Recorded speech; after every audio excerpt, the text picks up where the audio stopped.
আপনি যে বললেন যে বিএনপির এখন একমাত্র চাওয়া নির্বাচন, সেটা যে সময়ের মধ্যেই হোক।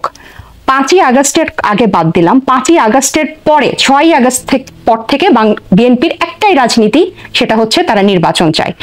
নির্বাচিত সরকার সবকিছুর সমাধান করবে, মানে সব অসুখের ওষুধ হচ্ছে নির্বাচন। খুব ভালো কথা বলছেন। বিএনপি বলছেন যে এটা হচ্ছে ষড়যন্ত্র, এটা আমাদেরকে নির্বাচন পেছানোর জন্য আমরা টালবাহানা করছি।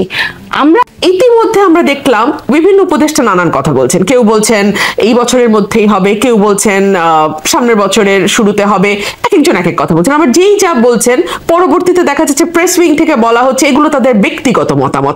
শেষমেশ প্রধান উপদেষ্টা বললেন এবছরের ডিসেম্বর বা আগামী বছর জানুয়ারিতে নির্বাচন হবে। আজকে আমি গার্ডিয়ানের একটা সাক্ষাৎকার দেখছিলাম, ওখানে তিনি বলছেন আগামী বছর মার্চে। আপনি আমাকে বলেন তো, এই যে একটু একটু করে পেছানো কিংবা এক এক সময় এক এক কথা বলা, এটা কি জনমনে এক ধরনের অস্বস্তির জন্ম দেয় না? রাজনৈতিক দলগুলোকে এক ধরনের অস্বস্তিতে ফেলে না? এবং আমরা যারা ক্যান্ডিডেট হতে চাই, নির্বাচন করতে চাই, আমাদের জন্য তো এক ধরনের প্রস্তুতির ব্যাপার আছে। সো এক একবার যখন এক এক তথ্য আসে, আমরা এবং আমাদের নেতা কর্মীরা উভয়ই কিছুটা হকচকিয়ে যায়, এবং এটাই স্বাভাবিক। আর নানান রকম ফিসফাস তো বাতাসে আছে, এটা অস্বীকার করবার কিছু নেই যে এই সরকার নানান টাল বাহানায় নির্বাচনটাকে দেরি করতে যাচ্ছে। আমি এই কথাটি কেন বলছি, দেখুন, সংস্কারের কথা জোরে সোরে আসছে দুটো জায়গা থেকে। একটা হচ্ছে জাতীয় নাগরিক পার্টি এবং আরেকটি হচ্ছে অন্তর্বর্তীকালীন সরকার। অন্তর্বর্তীকালীন সরকার খোলামেলা ঠিক সংস্কারের কথা সেভাবে বলছে না, তারা বলছে যদি পুরোপুরি সংস্কার হতে হয়, তার সেটা ডক্টর মোহাম্মদ ইউনূস শুরুতে বলেছিল, তাহলে 26 জুন পর্যন্ত সময় যেতে পারে। আর যদি মোটা দাগে সংস্কার চায় তাহলে এই বছর শেষ বা সামনের বছর শুরু। আর যদি কোনো সংস্কার না চায়, যেদিন চাবে সেদিনই আমরা নির্বাচন দিয়ে দেব। এই কথাটির মধ্যে এক ধরনের প্রচ্ছন্ন ইঙ্গিত আছে যে সংস্কারের ব্যাপারে তার একটা নডিং তো আছে। আর যেই নতুন রাজনৈতিক দলটি হয়েছে, দলটিকে আসলে আমি রাজার দল না বলে পারছি না, আমি আরো একটি শোতে এটিকে রাজার দল বলেছি, ইনফ্যাক্ট বলতে বাধ্য হয়েছে। আপনি অনুবাদ করেছেন? You can say that. রাজার দল আমি কেন বলছি, তার পিছনে কারণ আছে। দেখুন, এটি সেই দল, যে দলটি গঠিত হওয়ার ব্যাপারে ডক্টর মোহাম্মদ ইউনূস খোলামেলা ভাবে আবারও বিদেশি একটি গণমাধ্যমকে বলেছে আমি তাদের বলেছি রাজনৈতিক দল করতে, কারণ তারা যদি এটি না করে তাহলে এই যে অভ্যুত্থানের স্পিরিট সেটা ছিনতাই হয়ে যাবে বা হাইজ্যাক হয়ে যাবে, বা অন্য দলগুলো এটিকে আসলে নষ্ট করে ফেলবে। সো তার সমস্ত আস্থা এবং বিশ্বাস এই নতুন দলটির প্রতি। সো এটিকে আসলে আমি রাজার দল না বলি বা কি করে? কিংবা ধরুন, এই রাজার দলের যিনি প্রধান, সেই ব্যক্তিটি যখন বিদায় নিয়ে উপদেষ্টা পরিষদ থেকে বেরোলেন, তখন আমরা দেখলাম রাজার ঘনিষ্ঠতম একজন প্রেস সচিব, মানে প্রধান প্রেস সচিব যিনি, তিনি বললেন যে উনি ভবিষ্যতে প্রধানমন্ত্রী হতে পারেন। অর্থাৎ খুব গাঢ় একটা ব্লেসিং আমরা লক্ষ্য করছি, তাই না? খুব গাঢ় এক ধরনের সিম্প্যাথি আমরা লক্ষ্য করছি। আচ্ছা, আপনি বলেন তো মিশু, ঠিক এই ধরনের অ্যাটিটিউড, ঠিক এই ধরনের কথাগুলো যদি বিএনপিকে ঘিরে প্রধান উপদেষ্টা বলতেন, কিংবা তার প্রেস উইং এর প্রধান বলতেন, কিংবা তার উপদেষ্টা পরিষদের কেউ কেউ বলতেন, আপনারা কি বিএনপির ব্যাপারে, বা অন্য দলগুলো, আপনারা না, দুঃখিত, অন্য দলগুলো কি বিএনপির ব্যাপারে কিছুটা অস্বস্তি বোধ করতো না? এবং তারা কি মনে করতো না যে এই সরকারের অধীনে বিএনপিও নির্বাচন করবে, আমরাও নির্বাচন করব, কিন্তু এই সরকার তো বিএনপির ব্যাপারে এক ধরনের ডিসিশন নিয়েই নিয়েছে, এক ধরনের ব্লু আইড বেবি যেটাকে আমরা বলি, বিএনপি তো এই সরকারের ব্লু আইড বেবি, যদি এই ধরনের কথা বিএনপি বা অন্য কোনো দল সম্পর্কে বলতো, সো সকলের মধ্যে একটা অস্বস্তি আসতো। এই ধরনের অস্বস্তি যদি এখন সবচেয়ে বড় রাজনৈতিক দল হিসেবে বিএনপির আসে এই সরকারের প্রতি, তাকে কি আপনি খুব বড় দোষ দিতে পারেন? কিন্তু আপা, আমি আপনার কাছে আসবো। তাজনুবা, রুমিন আপার এখানে সুস্পষ্ট দুটো অভিযোগ যে আপনারা রাজার দল বা কিংস পার্টি কিনা, এবং তার তিনি 2-3টি উদাহরণ দিয়েছেন। সম্ভবত এরকম আরো অনেক উদাহরণের কথা আপনাদেরকে শুনতে হয়। দ্বিতীয়ত হচ্ছে যে সংস্কার, নির্বাচন এবং বিচার, এগুলো তো আসলে সরকারের বিষয় হওয়ার কথা, বিচার আদালতের বিষয়। আজকে উপদেষ্টা নাহিদ ইসলাম যেটি বললেন যে যদি সংস্কার এবং বিচারের বিষয়ে ঐক্যমত হন, আমরাই নির্বাচনের ব্যবস্থা করে দেব। নির্বাচনের ব্যবস্থা করার মানে নাহিদ ইসলাম বা জাতীয় নাগরিক পার্টি তারা কারা? নাকি গণ অভ্যুত্থানে আপনার নেতৃত্ব দিয়েছেন বলে যা হবে সবকিছু নেতৃত্ব আপনাদেরকে দিতে হবে? আপনার দ্বিতীয় প্রশ্নটার উত্তর দিয়ে আমি শুরু করতে চাই, কারণ প্রথম রাজার দলের উত্তর অনেকবার দিয়েছে, এটা আগে দিতে চাই। একটা গণ অভ্যুত্থানের পরে এই সরকার গঠিত হয়েছে। এখন এর পরের আমরা বাংলাদেশের দিকে আগাবো।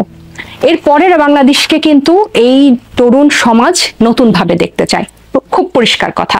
তা নতুন ভাবে দেখতে চাই, আমরা মনে করি আমাদের আমি একটু শেষ করি।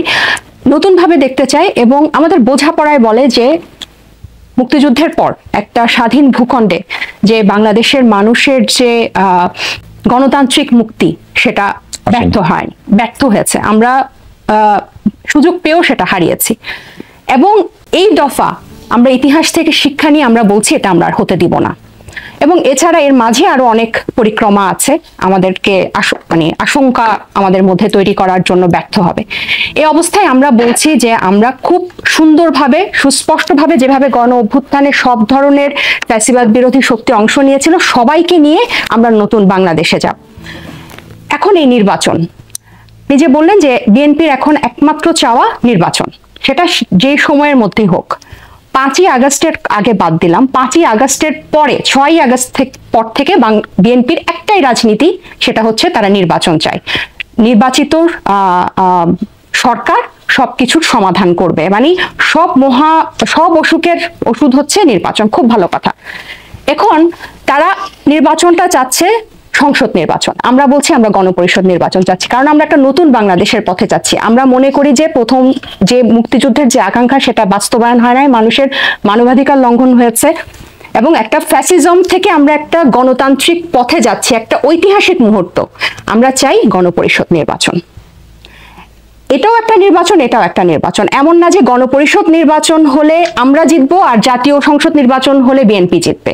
যাদেরকেই জনগণ চাইবে তারাই জিতবে। আমরা চাই, পার্থক্যটা কি হবে? আমরা চাই নির্বাচিত গণপরিষদ একটা সংবিধান প্রণয়ন করবে অথবা সংস্কার করবে, তার আন্ডারে একটা সংসদ নির্বাচন হবে। এখন ওনারা বলছেন, বিএনপি বলছেন যে এটা হচ্ছে ষড়যন্ত্র, এটা আমাদেরকে নির্বাচন পেছানোর জন্য আমরা টালবাহানা করছি। আমরা বলতে চাচ্ছি যে এত বড় একটা ফ্যাসিস্ট দল আওয়ামী লীগ এই জুলাই হত্যাকাণ্ড এবং পূর্ববর্তী পিলখানা, শাপলা, গুম, খুন, ক্রসফায়ার, অর্থ পাচার, 3টা অবৈধ নির্বাচন, এরকম একটা ফ্যাসিস্ট দল, তাদের একটা দৃশ্যমান বিচার ছাড়া এবং সংস্কার ছাড়া আমরা নির্বাচনে যেতে চাই না। কিন্তু নির্বাচনকে আমরা অস্বীকার করছি না, আপনাদের সময়কালকেও আমরা অস্বীকার করছি না। আমি একটু যুক্ত করতে চাই, আজকে জাতীয় ঐক্য কমিশনের কিন্তু ঐক্যমত কমিশনের সহসভাপতি প্রফেসর আলী রিয়াজ কিন্তু উনি বলেছেন যে যেই সুপারিশগুলো আসবে, আমি এটা পুরাটা বলছি না, যে সুপারিশগুলো আসবে সেটা 6টার বিকল্প পথ কিন্তু উনি বলেছেন, যার মধ্যে শুধু 6টার মধ্যে 5টাই কিন্তু গণভোট বা গণপরিষদের মাধ্যমে এবং গণপরিষদ এবং আইনসভার মধ্যে। আমরা কিন্তু এখন অধ্যাদেশের কথা উনি বলেছেন নির্বাচনের আগে হচ্ছে গণভোট, নির্বাচনের সময় গণভোট, গণপরিষদের মাধ্যমে এবং গণপরিষদ ও আইনসভার মাধ্যমে। এখন আমরা কিন্তু নির্বাচন, এই যে আপনি যে বললেন নাহিদ ইসলাম যে কথাটা বলেছে, উনি সহযোগিতা চেয়েছে যে আপনারা নির্বাচনের জন্য এরকম মুখিয়ে আছেন, ঠিক একইভাবে আমরা সংস্কার এবং দৃশ্যমান বিচারের জন্য আমরা এভাবে মুখিয়ে আছি। আপনারা আমাদেরকে এটাতে সাহায্য করেন, আমরা আপনাদেরকে নির্বাচন সময় মতো, আপনাদের সময় মতো হওয়ার জন্য আমরা সাহায্য করব। এখানে নির্বাচনের ব্যবস্থা করে দেওয়ার কথা বলা হয় না। আমরা এখানে একটা জাতীয় ঐক্যমতে পৌঁছাতে চাই, কারণ এখন কারণটা বাংলাদেশ। জনগণ যাকে ভোট দিবে, এমন যদি হয় আপনারা যদি গণপরিষদে যেতেন, আপনারাই নির্বাচিত গণপরিষদ, আপনারাই একটা সংবিধান প্রণয়ন করবেন বা সংস্কার করবেন, এরপরে আপনারা সংসদে যাবেন। আমরা কিন্তু বলছি না যে আমরা এখানে কোনো ষড়যন্ত্র নাই, আমরা ওনাদের সহযোগিতাকে আশা করছি, আমরাও সহযোগিতা করব বলে বলছি।